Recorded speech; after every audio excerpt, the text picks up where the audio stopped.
मंडळी, आज ऑफिसमध्ये एकदम हिट सीन सुरू होत आहे. अर्णवच्या केबिनमध्ये ईश्वरी आणि अर्णव जेवणासाठी बसलेले आहेत. अर्णव महत्वाच्या फोनवर बोलत असतो, पण ईश्वरी आपला टिफिन उघडण्यासाठी प्रयत्न करत हळू आवाजात म्हणते, "नाही सर, झाकण निघतच नाहीये. प्लीज तुम्ही जरा इथे उघडता का?" ती मुद्दाम नाटक करते, जेणेकरून अर्णव स्वतः उघडेल. अर्णव चिडून फोनवर बोलत बोलत झाकण उघडतो आणि जोर लावल्यामुळे डब्यातली आमटी थोडी टेबलवर सांडते. "अरे देवा, सॉरी सॉरी." तो घाईघाईत ओरडतो आणि पटकन स्टिकी नोट काढतो, परंतु आमटीनेच ती पुसून टाकते. ईश्वरी मोठ्याने आणि वेदनेने ओरडते, "सर, अहो काय केलं तुम्ही?" अर्णव गोंधळून म्हणतो, सिंदूर काय झालं? तू इतकी जोरात का ओरडतेस? अगं साधा कागद आहे तो." ईश्वरी दुःखाने अडखळत म्हणते, "सर, तो साधा कागद नाहीये."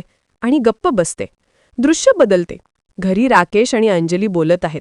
अंजली आनंदाने म्हणते, "मला तर खूप आनंद झालाय. हे दोघं जण आता एकमेकांचा विचार करायला लागलेत." परंतु राकेश रागाने आणि नाराजीने म्हणतो, "तुला तर आनंद झालाय अंजली, पण मला तर खूप वाईट वाटतंय. मला खूप राग आलाय."